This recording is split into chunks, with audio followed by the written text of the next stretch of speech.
Hi, welcome to another edition of the Alan Rosenberg Show. It's been a month since I've done a haul video, and this is what I've gotten in the past month. We're talking 26 CDs, 7 Laserdiscs, an amazing box set, right there, and really cool DVD, and a book. So without further ado, let's check out what I've gotten in the last month. I think you're going to find them pretty cool. All of these were bought at my local used record stores.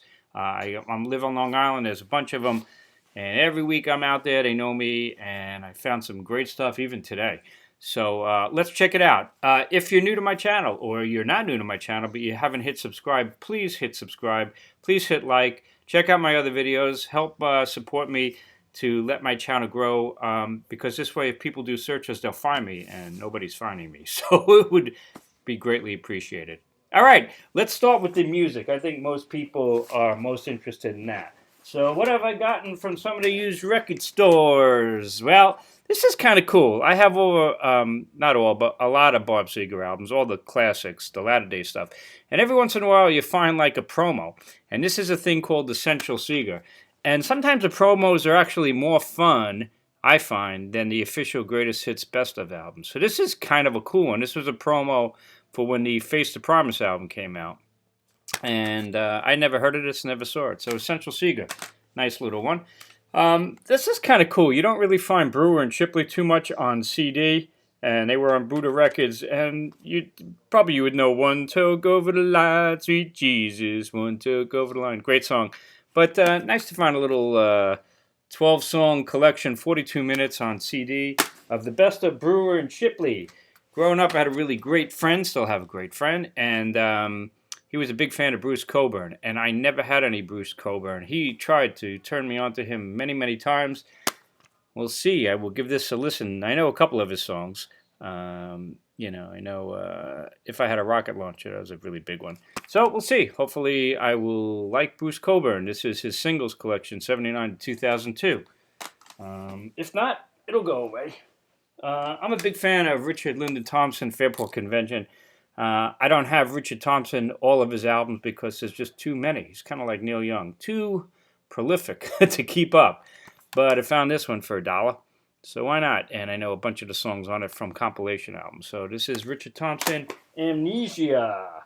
I'm a huge Tom Petty fan. I have all of his albums, and probably my favorite go-to Tom Petty album was always Wildflowers. You know, like a year ago or so, he put out the deluxe box set, and I decided to pick up this little collection called Wildflowers and All the Rest. And it's the Wildflowers original album remastered, and then another 10 tracks, some of which appeared on the She's the One soundtrack. So Wildflowers and All the Rest.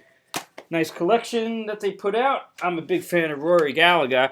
This beautiful looking disc called the Bottom Line Archive is Rory Gallagher live at the Bottom Line, November 10, 1978. This is actually a bootleg. Really nicely done bootleg, and picked that up actually today. So this was a radio broadcast. Love that they put like a limited edition. Number 8 of 300. It's a bootleg. Who knows if it's true, but cool find. And that was today, actually. Obviously, I have every Rolling Stones album. This came out many, many years ago, the Stones on Air, which was a collection of their BBC recordings, and of course I picked this up the day it came out. But today I saw the single disc version, which I totally didn't need to have because everything that's on here is on the one that I have already. But being an idiot completist that I am, $5 I paid for this. Rolling Stones on Air, the single disc edition. This is really cool.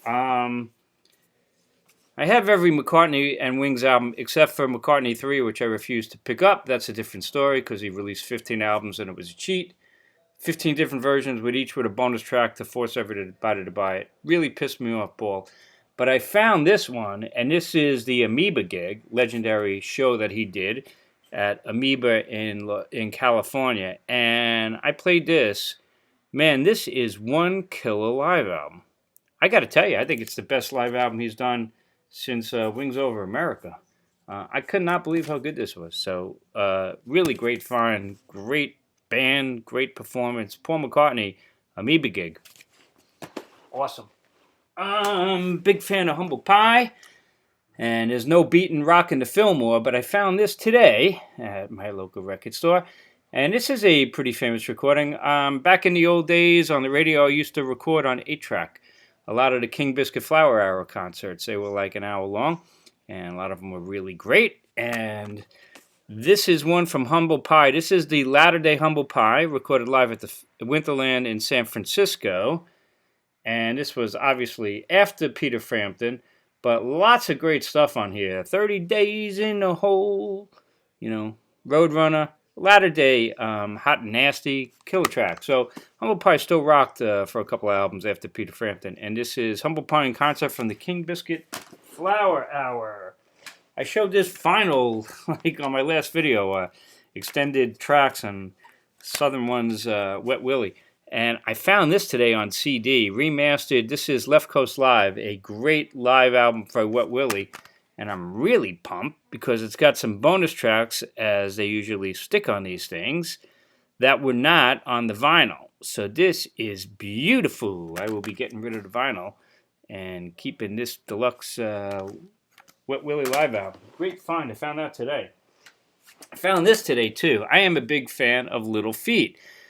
Now, Little Feat, obviously, a legendary band that was never very successful with Lowell George. But after Lowell George passed away, and they kind of broke up, and then they got back together again, they actually had a lot of their biggest commercial success. In fact, their biggest commercial success was after Lowell George. And a lot of people write those albums off. They actually have different periods after Lowell George. One period is with a female singer named Shawn Murphy, and those albums are great. Live albums and studio records, terrific. So don't write off Little Feat after Lowell George. This is their most recent studio record called Rooster Rag. I have not heard it, but I picked it up today. What did I pay for this? $3. But I love Little Feat, and hopefully this should be pretty good. A lot of the songs here were jointly written with Robert Hunter from the Grateful Dead, so it should be interesting. Little Feat and Rooster Rag.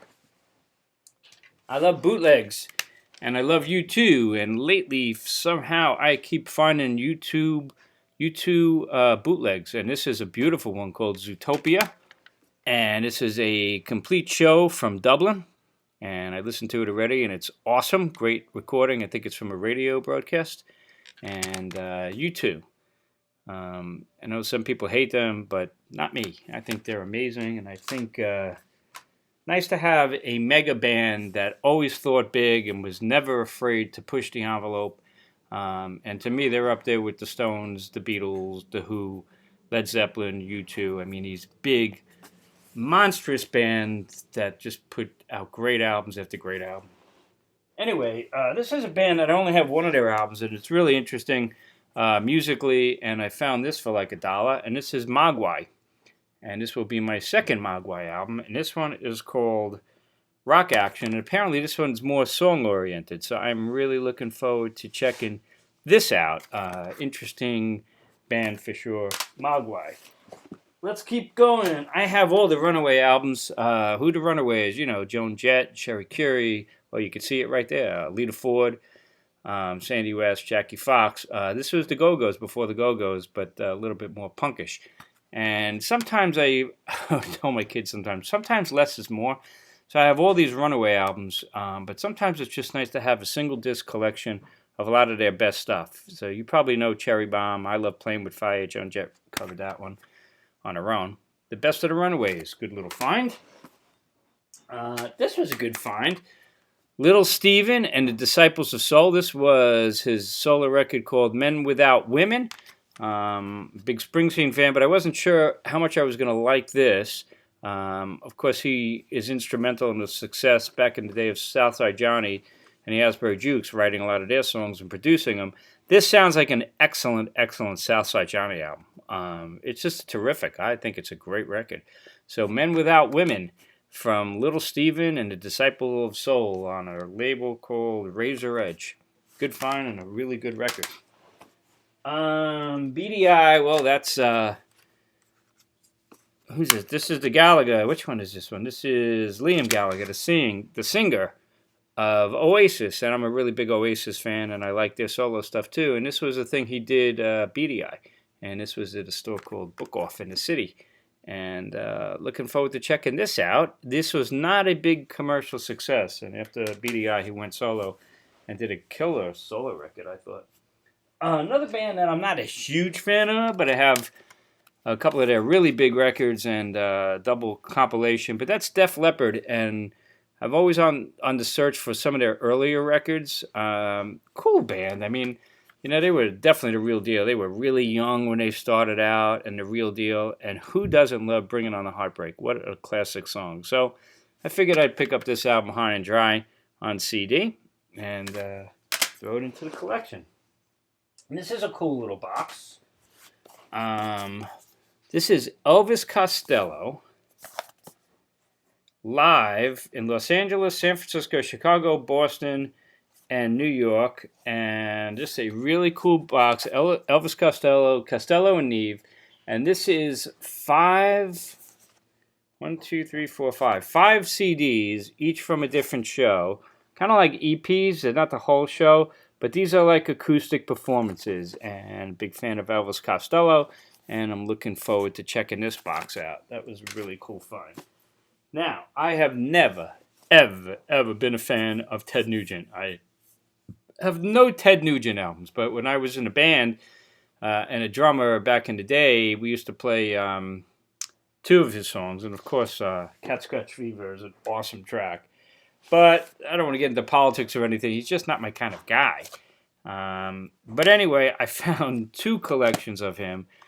Less is more and more is more. We will find out if I like any of this and decide to keep any of it. But this is Ted Nugent, the best of Ted Nugent. Great gonzos. You can see I paid 99 cents. 13 musical tracks remastered for 99 cents. You know, what the hell? We'll just see. No, a lot of these tracks already, of course.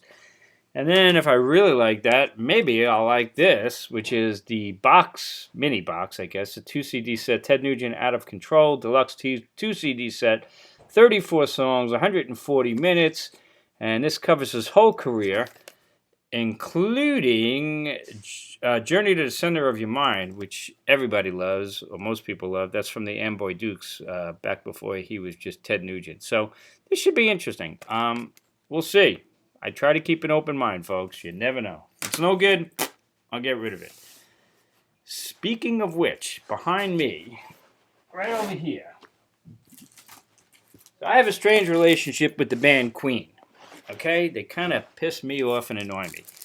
Not because I don't think they're super talented. I do. I think Freddie Mercury's got one of the incredible voices. He's an incredible frontman, and the talent of those four guys is immense.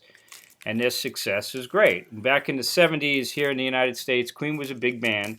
They weren't a mega band. They were the kind of band that would play like one night at Madison Square Garden, maybe two. So, I mean, that's a big band, but they were never like anywhere close to like the Beatles, the Stones, Who, Zeppelin, that kind of level. And then, of course, they just keep getting bigger and bigger after the movie. And now, all these polls, especially over in the UK, they were always bigger over there anyway.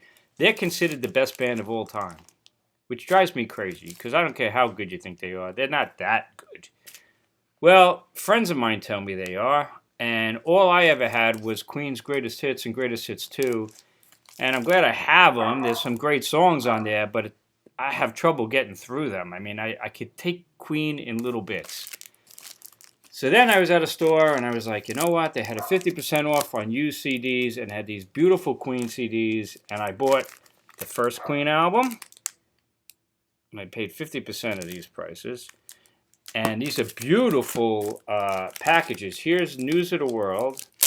So if I take it out, these are like mini reproductions of the actual albums. I think these come from a box set. I'm pretty sure they came from a box set, the Queen's Jewels. But they're beautiful. Here's Jazz, also gatefold. It's three-dimensional. You could feel the artwork. So I decided to buy all of these. Here's A Night at the Opera. Again, if I pop it open, it's got the lyrics inside. And I bought A Day at the Races. Apparently, they're all digitally remastered back in the day. They've since been digitally remastered again. And here's The Miracle. A lot of these have bonus tracks. Some of them don't. I'm I want it all. So I am going to next year really dig into Queen. 1, 2, 3, 4, 5, 6 Queen albums. I am going to dig into these big time. And when I play albums, I got to play them at least 5 times before I make a judgment, typically. Unless I really can't stand it. But I know a lot of these Queen stuff. So 5 Queen albums, a project for next year. And I'll let you know what I really think about Queen. Big purchase right there for me. Last but not least, as far as the CDs goes, is this monster box set. I have never seen it. It's called the Famous Charisma Box. This is from England. It's the history of Charisma Records. I found this in a thrift store. I paid $10. I don't know. I think it's worth like a couple of hundred. It's 4 CDs. Now, of course, I know that label because I was into Genesis when they first started out, and my Genesis albums like Foxtrot, Nursery Crime, Genesis Live, I think Trespass also was on Famous Charisma, and it's a really progressive label. This is a really cool box. It is sealed. You'll see a lot of progressive stuff. Peter Hamill from Van de Graaff Generator, Rare Bird, Vivian Stanchel, Rick Wakeman is down there, Patrick Moraz. This is pretty cool. I haven't opened it yet, and God knows when I'll get to it, maybe in a year or two. But eventually we'll get to this. The Famous Charisma Box. Really cool find. What else did I get? I got a really cool DVD of The Residents. Do you know who The Residents are from out west in California? I remember seeing their ads in Trouser Press, and they always have the giant eyeballs. And I've gotten into them over the last 5 years. They are just so interesting. And my description of them is they make Frank Zappa look like easy listening pop. They're really not just music. I have a bunch of their albums. I can't just sit there and listen to The Residents. They're like performance art. That's a really good way to put them. I discovered them with my son because we got a computer game back in the day when he was little called Bad Day at the Midway, and it was one of the most fun video games and sick video games we've ever played. He was a little kid. And then we fell in love with that, and then we got the CD soundtrack of that. And I've been getting into them slowly but surely over the years. And this Icky Flicks is a collection of their promo videos, their videos. And it's got different soundtracks as the original music, and then they redid the music. And they're all really, really weird. And they're really, really quirky. But in their own way, they're kind of addicting. You could only watch, you got to watch and listen to them. You can't just listen to them. But nothing's like them. Nobody who knows who they are, of course. There's actually a movie documentary about The Residents. I know Penn of Penn and Teller is a big fan. The Residents, Icky Flicks, I've already watched it twice. And I don't know. I guess it's kind of like Frank Zappa. It's just quirky and weird, but when you're in the mood, it works. In addition to that, I got a bunch of Laserdiscs, 7 Laserdiscs. I'll knock these out for you real fast. Criterion is the best label for movies, you know that. And this is a beautiful gatefold of Silence of the Lambs with all kind of commentary tracks and documentaries. This is beautiful. I watched that already. I watched this morning, and this was killer. Phil Collins, live at Perkins Palace. This was after his second album, Hello, I Must Be Going.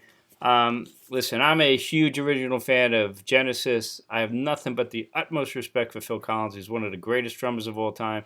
And what a successful solo career, you know that. But everybody forgets how great he is because he became so popish. This concert is great. He's really, really raw. Those first 2 solo albums. Listen, I'm a big fan of Joni Mitchell and singer-songwriters. Nobody's ever gotten as personal about their relationship and their breakout. His first 2 albums are all about his divorce, and it's brutal. If you never listened to I Don't Care Anymore, or you've heard it 1,000 times but you never knew what it was about, it's the most brutal performance I ever heard, talking about his wife. Slander my name all over the place. I don't care anymore. Whoa. Great performance, Phil, no matter what anybody says. Here's David Bowie. This is a really cool Laserdisc. Love You Till Tuesday. And this was a film that he did with his manager before he was famous. It doesn't sound anything like David Bowie. I have this stuff on CD previously. But this is when he was really trying to find his feet. He does some mime. And there is an early version of Space Oddity. Of course, it later became a hit and he redid the video. But This is a great find. Not great music, but cool find. I love this. What can I tell you? Caligula from Penthouse magazine. They did this movie. Look who was in this movie. Malcolm McDowell is the star. Helen Mirren, Peter O'Toole. It is an epic, epic, epic. John Gielgud. Crazy. You got all these people and surrounded by nudity and sex and gore and murder and right up my alley, folks. What can I tell you? I'm a fan of Caligula, and really cool to find the X-rated version on Laserdisc. What else did I get? America. That's a really good performance. America Live in Central Park. Classic old video. I found it on Laserdisc. Another band that, this is great, man. I loved it. 12 songs, and they're all excellent, and they could rock in their own soft rock way. Great performance. Elton John, you know this one. I already had this, but this is another version of it. The 95-minute home video collector's edition on Laserdisc of Elton John live in Australia with the Melbourne Symphony Orchestra. It is a phenomenal album and a great performance. When Elton plays with the orchestra, those really early songs like 60 Years On, I Need You to Turn To, Sorry Seems to Be the Hardest Word. Fantastic. And last but not least, I don't know what the hell this is. I haven't seen it yet. A Japanese Laserdisc. Even comes with a sheet in Japanese, so I still don't know what the hell it is. And it's just called Alive on Alive. This is the tracks. I don't know what performance this is. I don't know. I got to. I'll have to watch it. I don't know. Hendrix is a legend, and everybody loves Jimi Hendrix. But some of his stuff is a little not so good. I don't know if this is like Rainbow Bridge or what.